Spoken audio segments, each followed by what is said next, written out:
How did you feel when you saw the article come out? That was my first introduction to media in a real way. Yeah, when I first heard about, the whole recruiting stuff with Miami High was when it just came out in a newspaper article. Well, we were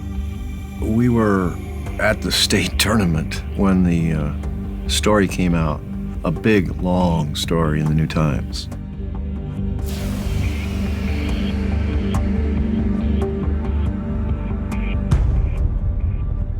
If you wasn't writing an article about how many points and rebounds I had, what is you writing about? We writing a whole article about a Miami High allegation on a high school group of kids that's just trying to better themselves and put themselves in the best situation to get out of what they go through every night or get out of where they go home to every night.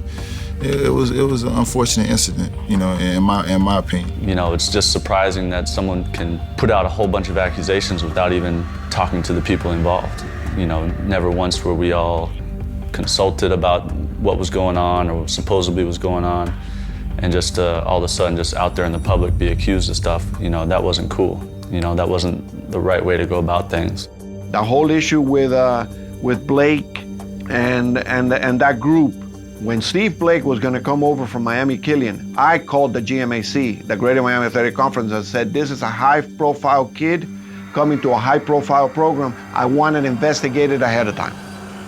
And they said, Tiger, don't worry about it. We know how you guys do it. There's no problem. That story was written before he interviewed anyone that was a part of our program. And he wrote the story, and then he fit things in where they needed to be. And I probably spent 3.5 hours being interviewed by the gentleman that did the story, and he probably used two quotes of mine in 3.5 hours to fit his story. That's what they do. It's all right. That's journalism. They got the right to report and write what they want, how they choose. I'm not against them. I'm not against the media. It's not a pretty article. I've read it 2 or 3 times over the last 17 years, and I go back and I still smile. I still smile at the way that some things were spun to make it seem as if we reached extreme measures to make some things happen. This guy from the New Times met with me, and he asked me, had I ever met Udonis? And the answer was yes, I had met him. We had played up in Gainesville at the University of Florida camp, and I said hi. I didn't say come to Miami High, come play for. Who was I? I'm a volunteer assistant coach who has no influence to do any of that. And then when that writer said, did you meet Udonis? Did you talk to him? I said, yes, I did. And so when that article came out, a month later, a few weeks later, the writer goes, and sometimes the coaches just downright admit to it. Assistant coach Mark Baranek said, sure, I talked to him. So they misconstrued what I had said. People just wanted to come after, they wanted to come after us because we were winners. Just like they go after anybody, If you're a winner, they want you to win. 1987, everybody wanted us to win. And as soon as we won, everybody wanted us to lose. The same thing happened in 96, 97, 98. Oh yeah, they're gonna win. Now they've won. Oh, let's tear them down. We can't have them winning all the time. And so they look for something to go after a program. When you're guilty, you're running around worried. When you did something wrong and you think you get away with it, then you start running around and you're trying to be coy and whatever it may be. We weren't doing that.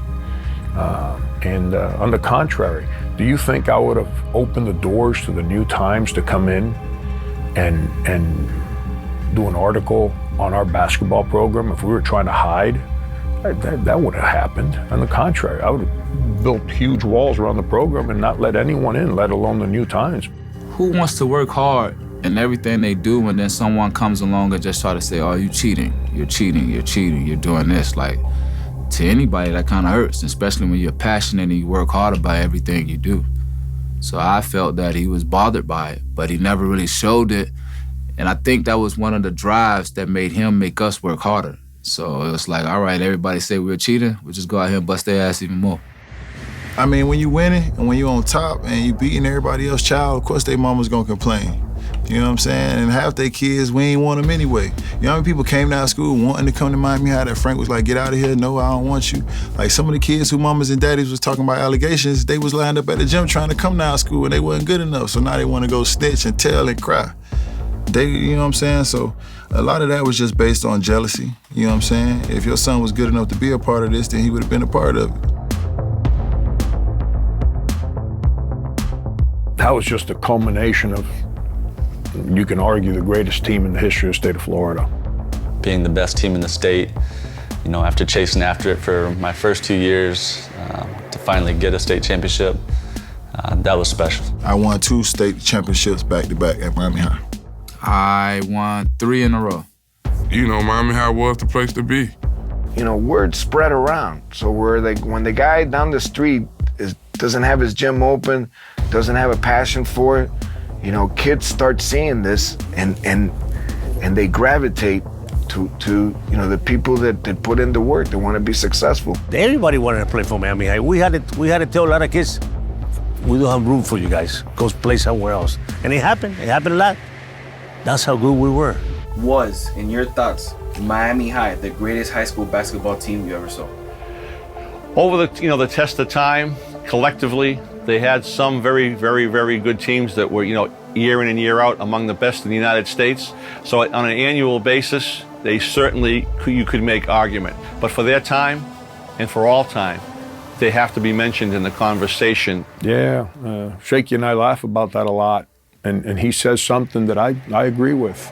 From 1986 to 1998, it's probably the greatest run of any public school in the whole United States. Miami Senior High School is being investigated for illegally recruiting star players for its team. Miami High is in trouble because Dade County school records show 5 players lived with either a school worker, coach, or team booster. All violations of the Florida High School Activities Association's rules. The Florida High School Athletic Association is centered in Gainesville, Florida. They have a very difficult time understanding Miami-Dade, Broward, or Palm Beach, because they cannot understand how a kid 1 year plays in one school and 1 year plays in the other. Now in Dade County, it's a matter of driving 5 minutes to the next high school. In the counties in the middle of the state, it's a matter of driving 2-3 hours to find a high school. So they could not understand it.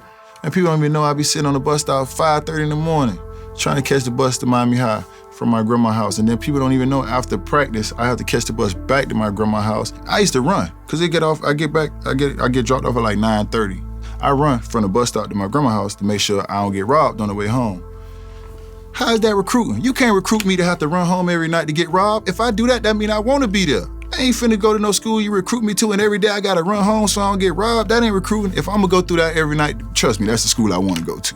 Whether you're recruiting the kid or the kid is recruiting you, the fact of the matter is people wanted to play at Miami High.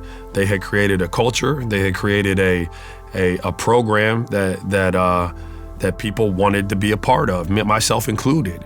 We wanted to be there. We wanted to play for Frank. We knew he would get the best out of us. A lot of us came to Miami High because of what Miami High offered. And so it was like, you want to go over here and mess around, or you want to go over here and have a real shot at getting up out this hood? One summer, it was like 4 or 5 kids transferred from Northwestern to Miami High because they wanted to come and win. Not because nobody recruited them, not because nobody paid them, and when they got there, guess what? They won. Wait, one thing about when you're the greatest team, dynasty team of the late 80s, early 90s, you don't have to recruit. You'd be amazed how many people and their family be at the door. Hey, coach, I want to let my son come play here. You don't recruit at a school like that. You don't recruit. Did anybody in your team ever recruit a player in Miami High? When you win as many games as we did over a 20-year period, do you really think we had to go recruit? Activities Association has found Miami High School guilty of rules violations. The school, which beat Edgewater to win the 6A state basketball championship, will be stripped of that title for violating recruiting rules. The school was also fined over $2,500 and will not be allowed to play in the postseason this coming year. Unfortunately, this is not like the Miss America pageant. The runner-up does not take over the crown. The 6A title will stay vacant. Back to baseball. You know what? It was so many people writing letters, so many people calling for our heads. I guess they just had to, appeal to the masses. I don't think the FHSA is right in a lot of things. They investigate, but they prosecute. They already have decided what the end result is before they investigate. If you're going to launch an investigation, at least interview the people that you're accusing. They never interviewed a player, a parent, a coach, nobody. Yet they hit the school with sanctions that impacted people's lives in a negative way. When the FHSAA banned me from playing in Florida, I just remember being shocked. Like, really? There was a disappointment, you know, that my parents weren't going to be able to watch me play my senior year and try to achieve some of the goals I had really wanted to accomplish, you know, that next year. We wanted to win another state championship and represent Miami. But instead I had to go to another state and represent them instead. I often question, because are we in it for kids? When I see people not ruled, you can't play. When you find reasons to not let a kid play instead of finding a reason to allow the young man to play. I don't agree with the FHSA on a lot of things. I'll be straight up with you. I'm for kids. I don't know that they are. There's a state law in place that allowed things to happen and kids to live wherever they wanted to live with parents, uncles, neighbors, whoever. The state association decided to do what they did. Frank was never interviewed by the FHSAA, by Dade County Public Schools, by anyone as to what his role was in this whole issue. The principal called me at home. Hey, listen, Tiger, I just want to let you know that I got to fire you. What? And Frank was worse. Frank walks into Victor Lopez's office and says, look, this is getting ugly. Let me resign, but let's protect the kids. And Victor Lopez goes, I just got a call, Frank, I got to fire you. You have no choice. It's neither my job nor Frank's to sit in the front of the building. We don't police the boundaries. We coach the basketball team. And if a kid has been admitted in the school, we're going to coach them because they're at the school. Did you ever personally recruit a player to Miami High? I didn't have to. I'd be sitting in my office and I have parents show up and walk in and say, hey, I'm so-and-so, I'm gonna transfer my son into your school. Who are you? The amount of people I told that they could not, don't transfer to our school. You can't. You probably have an 8A school full of students with how many folks we had to tell don't transfer. People want to be a part of success. Does anyone ever transfer to failure? Does anyone ever go to a failing school and say, no, you know what, I want to be educated there? No, they end up there by default, but they don't get out of bed and say, that's where I want to go. The program is being run the correct way. All right, guys are learning. People are being taken off the street. The community is being better. We're improving the lives of the youth in a neighborhood, and then come back and just have this backlash, which is mind-blowing to me. It's as if all the hard work, all the practice, everything that we put into the kids, all the work, sort of went down the drain. And everything that Frank accomplished was put aside because of the allegations. I saw Frank at his lowest, where Frank couldn't get a job. Anybody that knows Frank knows the type of person that he was. He'll take care of his player, he'll take care of his family, and he'll take care of his friends. He's loyal to Miami guys. Just someone that I've always, when I really needed to talk to somebody, he was always the guy that I can go to and talk to about anything. I consider myself to be a man's man. I consider Frank to be a man's man. The reason why I call Frank a man's man because he sacrificed his career to put a bunch of kids through high school and to make sure they got to college. And at that time, it was a sacrifice that cost him a lot, but look where he is now. Frank said in one of his interviews back then that it kills me that Shaky is unfairly lumped with me for something that happened under my watch. He's never been investigated, no violations. All he's done is win. He's done more for basketball in that community than anyone. Well, first of all, I'm flattered that Frank would say that, but we're all lumped together. I mean, we're part of a tremendous program. He was a big part of it, and it's natural to do that. I'm proud of what happened here at Miami High. People ask me about, I'm interviewed for a job one time and they say, how do you handle the things that happen at Miami High? My response was, I couldn't be any prouder of what took place here.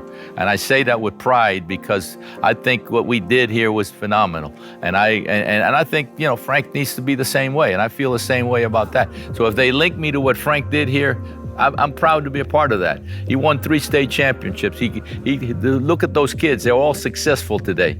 So if you want to link me to Frank, please. I mean, I'm proud of that, and he's my friend, and I absolutely, he's a young man that started with me, and I'm proud of that fact. I just wish that when it's all said and done, that who I am as a husband, a father, a son, a brother, a coach, a teacher, that I did it in a way that affected people in a good way. Anything you would have done more of?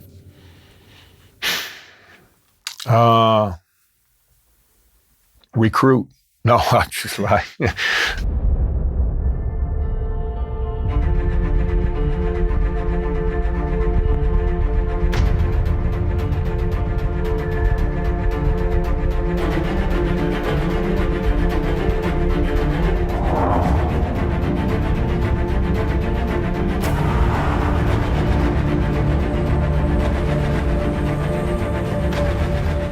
You couldn't put a price on what Miami High did for some of us that got a chance to play against them, and just for putting basketball on the map to a certain degree down here. You think about all the kids that went through that program and the success stories that have come through Miami High. It taught us that despite where we come from, that we can do something positive through this game of basketball.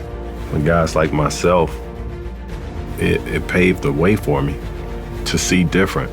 And when you see different, you want different. Everybody was just on the same mission. So people came from all over the place to be a part of that. Playing for Miami High organization made you become a man. It was more than just basketball. It showed you how to win in life. There's many people like me that if it wasn't for a school like Miami High or Shaky Rodriguez, the Frank Martins of this world, I wouldn't be where I'm at today. We can't recall, other than a couple guys on the team, like, who had their fathers around. And we don't think a lot of us had, so those guys had to be fathers to all of us. We were like a family. Our gym used to be 24 hours. Our door never closed. They knew they had a safe haven in the Asylum.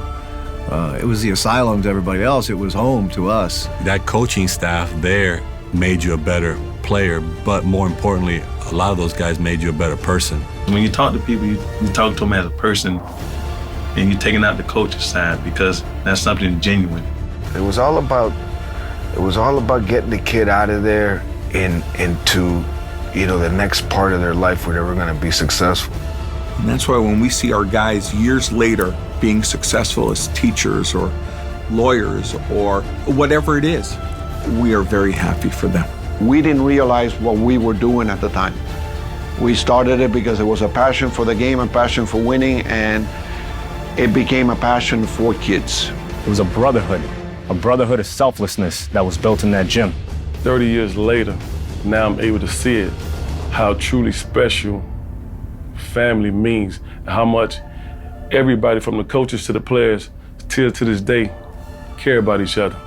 The obligation the players felt to be part of this team was like a military, like young soldiers joining up in the military for a particular country. We were all dogs. We were going out there and fight and scrap, and we weren't going to take it easy. We were going to come at you from the jump till the buzzer goes off. It was guys saying, man, if we want to do something with our lives or we want to make something out of basketball, that's the place to go. Obviously, Shaky and Frank, put Miami basketball on the map and will always be known as the mecca of great high school basketball right here in Dade County.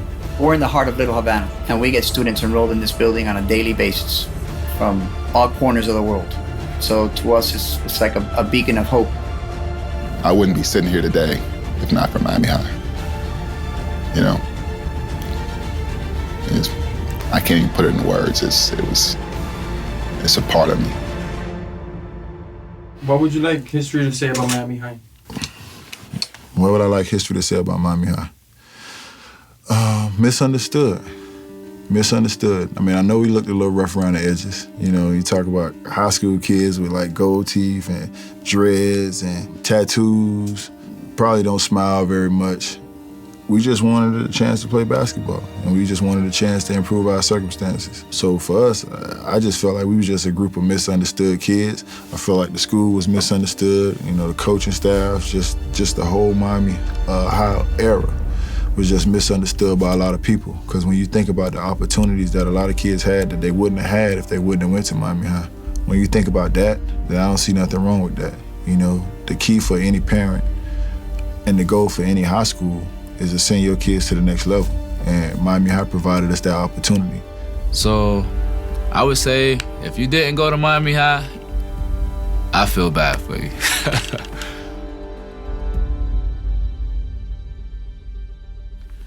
Shaky, interview take 11.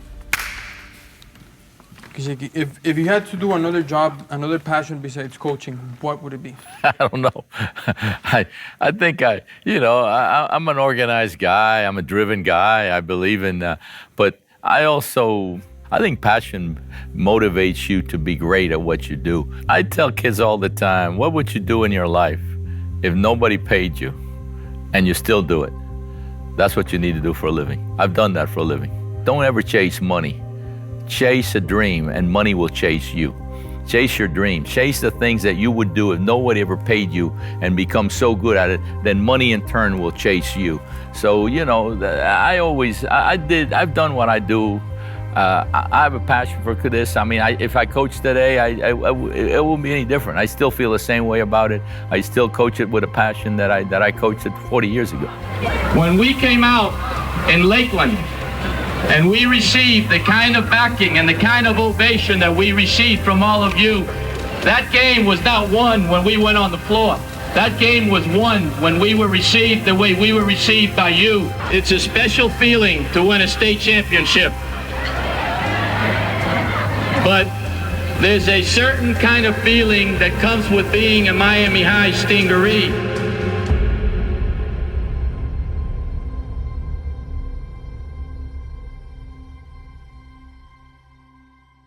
This goes back to